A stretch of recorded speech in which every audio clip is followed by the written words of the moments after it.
Shalom, selamat malam sahabat Rema yang terkasih. Puji Tuhan, malam ini kita dipertemukan dalam renungan malam Rema untuk bersama merenungkan kebenaran firman Tuhan. Adalah suatu sukacita bagi Rema jika sahabat dalam keadaan baik tetap ada dalam damai sejahtera dan sukacita karena Tuhan Yesus senantiasa menyertai dan memberkati kita. Apapun pergumulan hidup, Tuhan tetap ada bagi kita. Justru melalui pergumulan kehidupan yang ada, keintiman kita dengan Tuhan semakin ditingkatkan. Tetaplah percaya dan andalkan Tuhan Yesus, karena apabila tiba saatnya, kita akan dilepaskan sehingga kita bisa menyaksikan perbuatannya yang ajaib dan memuliakan Dia sebagai satu-satunya penolong yang sejati. Baik sahabat terkasih, mari mohonkan tuntunan Tuhan sebelum melangkah ke perenungan. Mari berdoa. Bapa di dalam nama Yesus, Bapa yang tidak pernah meninggalkan kami bersyukur untuk kasih setia-Mu yang selalu ada dalam hidup ini.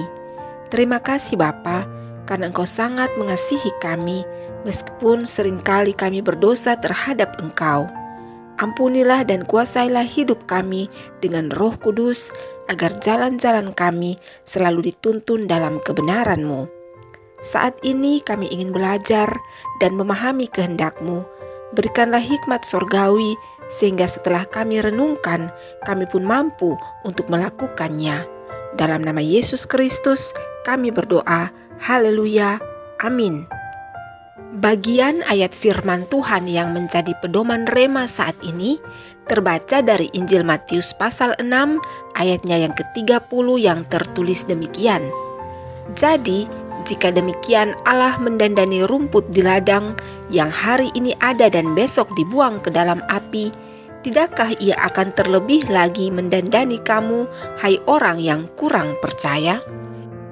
Sahabat Rema, tujuan dari seseorang berdandan adalah selain membantu melindungi kulit, juga membuat tampak lebih muda atau dewasa, serta membantu orang itu untuk meningkatkan kepercayaan dirinya. Dalam Kamus Besar Bahasa Indonesia, kata dandan mempunyai dua arti, yaitu yang pertama, mengenakan pakaian dan hiasan serta alat-alat rias, dan yang kedua adalah memperbaiki, menjadikan baik atau rapi. Dalam mendandani diri, tentunya tidak hanya sekejap saja, tetapi butuh beberapa waktu untuk bisa mendapatkan hasil yang sesuai dengan yang diinginkan. Melalui bagian bacaan firman Tuhan dalam Rema saat ini, Allah sebagai pencipta alam semesta dan manusia, juga sebagai penguasa tunggal atas kehidupan yang bertanggung jawab penuh atas segala ciptaannya, memperlihatkan bahwa betapa Dia sangat memperhatikan semua ciptaannya. Salah satunya adalah rumput yang sering dianggap tidak berarti. Namun Allah mendandaninya dengan bunga-bunga rumput sehingga menjadi tumbuhan yang enak dipandang. Sahabat Rema, bila rumput yang sering dianggap tidak berarti itu diperhatikan oleh Allah, apalagi kita manusia, bagaimanakah cara Allah mendandani kita sebagai anak-anak-Nya? Ada 3 hal yang perlu kita pahami mengenai bagaimana cara Allah mendandani kita. Yang pertama, Allah mendandani berarti Allah memelihara. Tidak bisa disangkali bahwa kita menjalani hidup hingga saat ini adalah semata-mata karena pemeliharaan Allah. Sejak dilahirkan bahkan ketika masih berbentuk janin dalam kandungan, Allah sudah memelihara. Pemeliharaan Allah tidak dilakukan secara instan, tetapi melalui proses, karena tidak mungkin seseorang lahir langsung menjadi besar. Dia harus melewati tahapan-tahapan pertumbuhan hingga menjadi dewasa. Dalam proses pemeliharaan Allah, tentunya melewati berbagai situasi karena kehidupan penuh dengan dinamika. Berbagai situasi itu ada agar seseorang dapat beradaptasi sehingga pada hari-hari hidup selanjutnya ia telah terbiasa. Contoh pemeliharaan Allah terjadi dalam kehidupan Yusuf. Apabila diperhatikan, proses Allah dalam mendandani Yusuf adalah sebuah proses yang luar biasa. Mulai dari Yusuf dijual, difitnah, dipenjara, dan dilupakan oleh orang yang pernah ditolongnya, namun kemudian menjadi seseorang yang berkuasa, sehingga pada akhirnya Yusuf mengakui pemeliharaan Allah dalam kehidupannya, seperti yang tercatat dalam kitab Kejadian pasal 45 ayat 5 yang tertulis, "Tetapi sekarang janganlah bersusah hati dan janganlah menyesali diri, karena kamu menjual aku ke sini, sebab untuk memelihara kehidupanlah Allah menyuruh aku mendahului kamu." Allah memelihara kehidupan Yusuf, dan melalui pemeliharaan Allah itu, Yusuf juga bisa memelihara dan menjamin kehidupan orang tua, saudara-saudara, dan kaum kerabatnya. Jadi sahabat, jika sampai saat ini kita masih ada dalam pemeliharaan Allah, itu berarti Allah punya maksud melalui kehidupan kita, yaitu menjadi berkat untuk orang lain. Yang kedua adalah Allah mendandani, berarti Allah memulihkan. Mengacu pada salah satu arti kata dandan dalam Kamus Besar Bahasa Indonesia yang berarti memperbaiki, menjadikan baik atau rapi, maka Allah mendandani berarti Allah menjadikan baik atau memulihkan.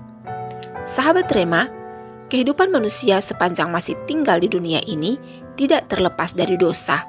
Oleh karena itu, agar manusia bisa memiliki hubungan yang harmonis dengan Allah, maka manusia itu harus bertobat dan memperbaiki kehidupannya. Dalam proses perbaikan dan pemulihan, tentunya bukanlah proses yang mengenakan, karena ketika seseorang telah berkomitmen untuk meninggalkan dosa dan menjadi manusia baru, maka tantangan pasti silih berganti yang harus dihadapi. Itulah yang disebut sangkal diri, yaitu menyangkali kedagingan dan tunduk pada proses pembentukan oleh Roh Kudus. Daud adalah salah satu contoh. Kesalahan yang dilakukan Daud adalah kesalahan yang sangat fatal ketika mengambil Batsyeba. Daud melakukan kesalahan beruntun, mulai dari perzinahan, penipuan hingga pembunuhan berencana, sehingga Allah menghukum Daud. Namun kemudian Daud sadar akan kesalahannya dan siap menghadapi resiko apapun.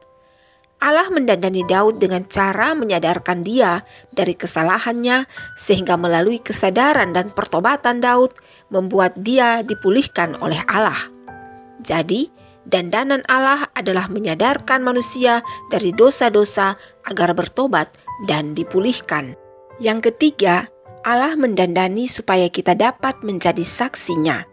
Sahabat Rema, tujuan Allah menciptakan kita adalah agar kita menjadi saksinya bagi dunia ini. Dan untuk menjadi saksi Allah, kita harus terlebih dahulu mengalami dan merasakan kehadiran Allah dalam hidup kita. Sebenarnya, kehadiran Allah tidak harus dengan mujizat yang luar biasa, tetapi kehadiran Allah bisa dirasakan melalui hal-hal sederhana seperti makanan yang kita makan, pakaian yang dipakai, dikelilingi oleh orang-orang yang mengasihi kita, dan masih banyak lagi hal-hal lainnya. Namun satu hal yang harus diingat, bahwa kehadiran Allah tidak hanya dapat dirasakan melalui hal-hal baik yang terjadi, tetapi juga melalui hal-hal buruk.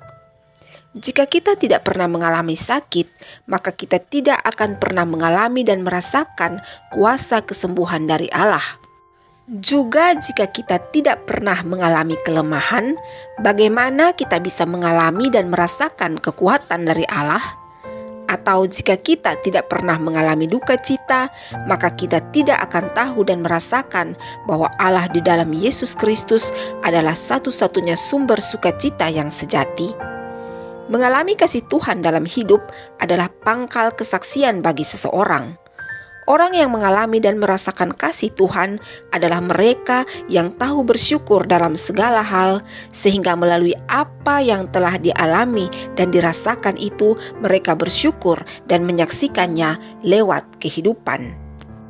Jadi sahabat Rema yang terkasih, berikanlah diri dan hidup kita untuk didandani oleh Allah dengan melewati setiap proses kehidupan. Untuk memancarkan keindahan sejati, tidaklah semudah membalikan telapak tangan, karena ada tahapan demi tahapan yang harus dilalui agar kita bukan saja indah dalam pandangan manusia, tetapi lebih dari itu, yaitu indah dalam pandangan Allah. Kiranya firman Tuhan ini boleh menjadi buah-buah yang manis dalam kehidupan kita. Sahabat, mari berdoa. Terima kasih untuk kebenaran firman-Mu bagi kami, Bapa. Saat ini kami memberi diri dan hidup untuk didandani oleh-Mu.